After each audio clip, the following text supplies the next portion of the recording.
Hello and welcome back to the Villa podcast. I'm here as always with my co-host Dan Wiseman, doing the absolute most today. These late night Sunday recordings, they're a killer for the both of us, but especially you, Dan. First of all, mate, how are you doing? I'm good, mate. I'm good. Very nice to see the headband that you've ducked in. We're dropping some Grealish performances out there today on the pitch, mate. I think I was more Keenan Davis tonight, really, I think. That's what it was. There's nothing wrong with that. You're right, and that's what I tell my friends all the time. There is nothing wrong with the Keenan Davis performance. We love you, Keenan.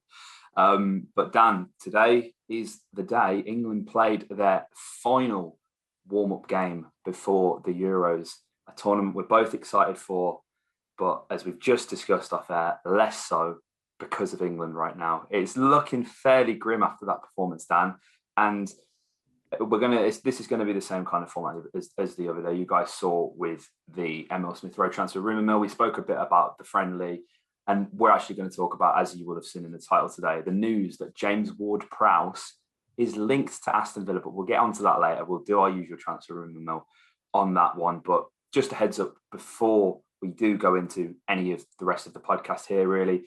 With the actual Euros games, we are going to be doing full podcasts. There has been a little bit of confusion in the comments, understandably so, with what we did on the last podcast, Dan. We will be doing full England podcasts. There is no doubt about that. And to be fair, we'll probably continue the podcast with the big games, at least for when England inevitably get knocked out.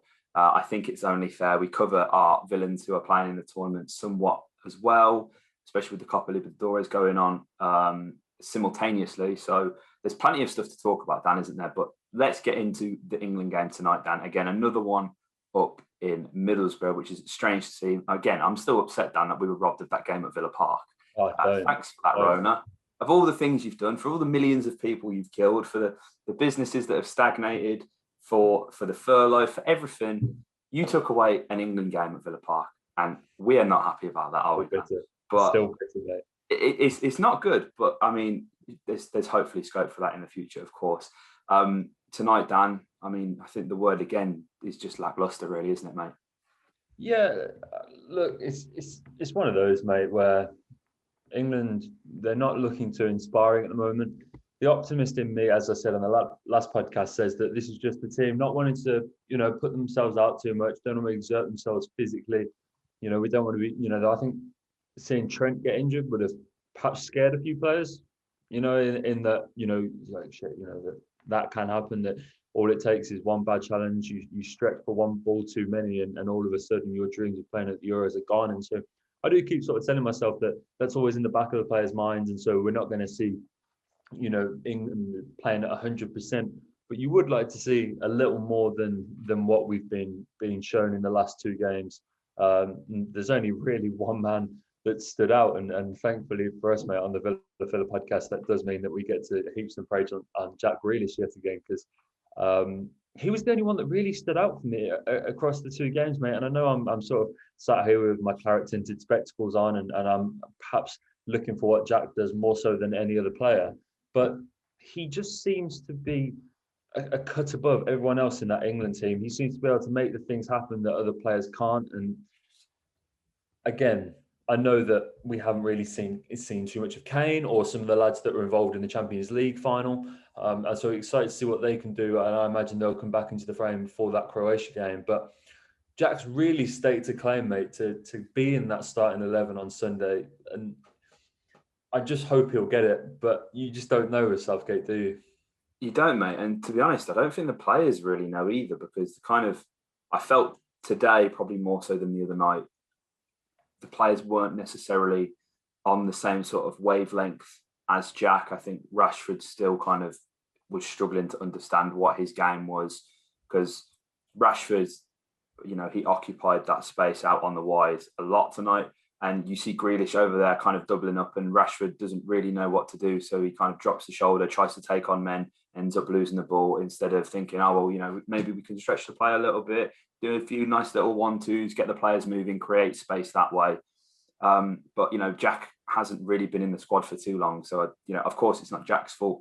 It's not necessarily anyone's fault, really. It's just kind of understanding that you can give Jack the ball and he will do the rest. That's all you got to do. You just got to find space when Jack Grealish is on the ball. And trust me, he will create a lot of space.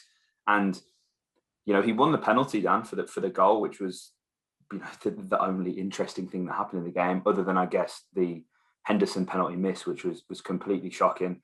Had this debate on the way down to play football after the game with a friend who, albeit is a Blues fan, and he was going, "Oh, I can't believe, you know, Grealish, he's diving, he's doing this, he's doing that." I said to him, right, genuinely, because of course a bit of a leg is left out there, but it's undoubtedly a foul. That goes to VAR. If we have VAR, Dan, it's still going to be given as a penalty because the defender, I think it may have been Vladimir Chichirez, formerly of Tottenham, makes contact on Grealish's leg. He completely misreads the play, ends up bringing Grealish down, you know, in a manner in which we have seen plenty of times this season, Dan, and last season, to be fair. But I said, listen, that happens in the World Cup final, Euros final.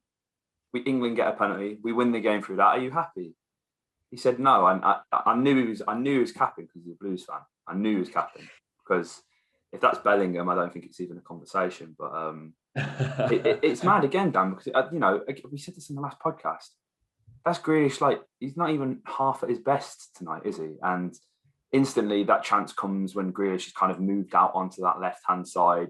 You see that initial impact there. He was making interceptions, you know, from the passes from the centre-backs to the right-back, and just looks lively. But again, you know, I don't want to come on here and slander Jack because there's no reason to. But that was a 5 out of 10 at max, surely, man. Like, it wasn't a vintage Grealish performance. No, and that's what's most exciting, mate. And I've seen a few Villa fans say this. I'm glad we're finally at a point where I feel like the footballing world is finally awake and alive to what Jack Grealish is doing. It feels like the haters are now very much in a minority. A lot of people have come around and realised that not only should he be in the conversation to be in the England squad, but he should be now in the starting lineup. Like, this isn't like a will he, won't he get picked anymore. It's a, is he going to start games? He's simply, you know, I tweeted off the account with Harry Kane not in that side. He's looking like England's best player. Again, as you said, mate, dropping 6 out of 10s, given what we've seen him do. We know that, like, a good performance. Like, don't get me wrong, that's not what I'm saying, but there's more in the can. Like, he gets the penalty, yeah, but the goals, the assists, they're yet to come, and us Villa fans know that they're there. And so you sort of sit here thinking, God, you guys are going to love it when he drops a 10. Like, yeah. It's coming, and I'm really pleased with Jack. I'm pleased for him just because, as you said, you feel like he's finally getting the plaudits that he deserves. He got some rough treatment tonight, and I think that has to be factored into the penalty sort of decision, in that they really went in hard on him, Romania. He got some bad tackles sent his way, and so it's sort of nice to get his own back and win the penalty, which I think, to all intents and purposes, is a penalty. And I think he gets the man of the match award as well, and he's got a pretty mantelpiece with a few of those stacking up, mate. So yeah, hopefully we can see him in a week's time on the time of recording, and maybe pick up another one. Absolutely, man. And you know, Watkins almost sets up Bellingham for a fantastic back post header if it wasn't for an equally as interesting clearance from Chichirez. It was really good reactions actually to kind of scoop that one when Bellingham's heading it downwards at that back post. It looked like a dead certain goal. So it's good to see Ali get minutes. Obviously, it's a shame given the fact he's not in the squad, but I think something that we are forgetting, Dan, is next December is the World Cup. So a lot of these kind of inclusions in the squad, there's you're looking at your Godfreys, you're looking at your Ben Whites, you're looking at your Bellinghams. Of course, Bellingham's in the squad, but next, come the next tournament, Dan, these players are going to have surely such a greater role to play in the squad, even in the starting 11. So there are, to cut Gareth some slack, which we don't really do often here on this podcast, Dan. He has some difficult decisions to make because this is quite a unique circumstance, really, with the Euros and the World Cup following. Whether he makes it to that World Cup, I don't know, but that is a story for another day. In other news, Scotland, very good set of friendlies, drawing to the Netherlands, and Luxembourg beat Luxembourg tonight. John McGinn played full 90. So shout out to him as well, Dan. Good to see. And I guess the Netherlands draw into Scotland is just karma for the way that De Boer rejected Anwar, which is just downright disgusting. Yeah, I don't speak Dutch, but you can kind of get the tone. It wasn't nice. You're in a shoot as well, man. I mean, that's poor. But listen, we'll talk about that. The England game's deaded now. We are going to be talking about England for the next month or so, Dan. We need to talk about an England player who isn't in the squad, Dan, right? Who isn't in the squad, potentially could be called up due to Trent Alexander-Arnold's injury. And this man has been linked to Aston Villa. I can't believe I'm saying this, Dan. James Ward-Prowse. Crazy, mate. There's never a dull day at the moment on Claret and Blue Twitter, is there? Jesus. You're never safe. You're never safe. We got this Buendia transfer rumor on the podcast. I'm sort of putting my feet up, right? That's it done. Surely I can get at least a week on transfer rumor. As I wake up this morning, I check my phone. It's like, Dan, mate, run it back. We've got to do it. It's got to be done. This is wild, mate. This is wild. And I mean, I'm not saying this is the reason for it, but I don't know if you saw that interview with Jack Grealish the other day, where he was talking about the standard of free kick takers he's got with England. And he was like, the lads stay behind. And he was just saying, like, the standard of free kicks after training sessions is just unbelievable. And he actually said, he was like, at Villa, we don't have too many good free kick takers. And it's like 2 days later, we're linked with the best free kick taker in the Premier League. It's crazy. We saw tonight how useful a tool James Ward-Prowse can be if you partner him with Jack Grealish, just because of the amount of fouls that Jack Grealish wins. It's certainly something that even, you don't like to reduce a player down to something like his ability to take a set piece. There's so much more to James Ward-Prowse than just his ability to bang a free kick into the top corner.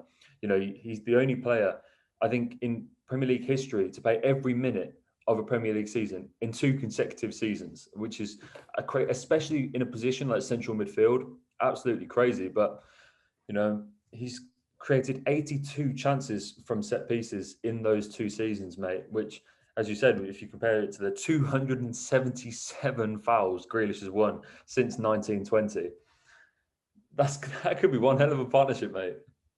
It really is. And, when you're looking at Ward-Prowse, of course, it is hard not to ignore the free kicks. And first of all, Conor Hourihane's crying at that, Dan, and you know that. He's not happy with that comment that Jack's made. But in terms of like his overall game is very good. He's a very well-rounded number 8 and has been someone who I've always been wary of. We've heard about him for a long time. I think he debuted for Southampton at 17. It's hard to believe he's 26, man. Jeez. So he's not young by any means, but he's I feel like he's now kind of really living up to that hype. I think around 2014, there were a few outside calls for him to go with England to Brazil. It never really fabricated. And to be fair, at the time, I would say that was about right. But, when you're looking at Ward-Prowse this season, 8 goals and 7 assists for Southampton, very good considering the turbulent season that they had. Outperformed his XG and XA as well. His XG this season, 5.3, and his XA of 4.1. Very, very impressive. He's created 84 shot creating actions as well, which, pair that with the average of 16.5 pressures per 90, Dan, 2.13 tackles per 90, 1.17 interceptions, 1.87 blocks. He's the quintessential number 8 that any football club would just adore. And FBref actually have him compared to Casemiro in terms of his stats, sort of over the past year. And, that's the kind of caliber play we're talking about. Talk about, a Casemiro successor. Dan, obviously we've got our own Douglas Luiz who's been playing for Brazil. So if you can get 2 of them guys in your side, I think, you're firing on all cylinders, aren't you, mate? Yeah, it's an interesting link because, you mentioned the sort of position there, mate. It's not necessarily the profile of midfielder I was expecting us to go for. I think a lot of us would, I've seen a lot of Villa fans, and myself included, thinking that are quite physical. I think we lack some height in midfield, so that's sort of a big DM with a bit of stature and sort of physicality that I'd like to see Douglas push maybe a little bit higher. I'd like to see what he can do in that 8 role, which I think is where he played most of his time. Not that it was a particularly brilliant loan spell, but at Girona, he was sort of deployed more of a central midfielder in that 8 role than as the 6 we've seen him at Villa. But, if you compare Ward-Prowse to other players in that, if we just take that England sample, over the likes, if you've got Phillips, Rice, Mount, Bellingham and Henderson, he's got more goals, more assists, better shooting success percentage, more passes this season. more crosses. He's only been dispossessed 14 times this season, which is a pretty remarkable stat in itself. But for all that he does offensively, and you mentioned those free kicks, mate, really good defensive numbers as well. So he trumps all of those players, even the likes of Phillips and Rice, who do play as out-and-out DMs for successful tackles, clearances, aerial duels won. There's a lot to like about this guy, and I don't think Southampton will part with him easily. I don't think he'll part with Southampton easily. He's a boyhood Southampton fan. It's the club he wanted to play for all his life. You know, he's now captaining that very team. So it's a big emotional decision for him to leave the club. But, you know, who'd have thought a week ago that we'd be on the verge of signing Emi Buendia, given the competition that he's currently in and amongst. You know, we've signed the likes of Martinez from Arsenal. We have a real pull now, and I don't think it can be underestimated. So, yeah, whilst it's an interesting link, you know, it's going to be a huge one if it comes off. It's going to require some cash, I think, mate. Yeah, and I think, to be honest, given the sort of reports that we were hearing, we've heard some fairly conflicting things, Dan, about Villa's transfer window, how much they are, how much they aren't going to spend. I think with the, you know, Villa are currently chasing, and forgive me for forgetting the name of the lad, England's under-16 captain. If you remember the name, please correct me, Dan, or people in the comments. You know, and with the emergence of Carney, with the emergence of Philogene Bidace, with the emergence of Ramsey, I think Villa will go big in sort of signings in key areas, and certainly look to promote the youth.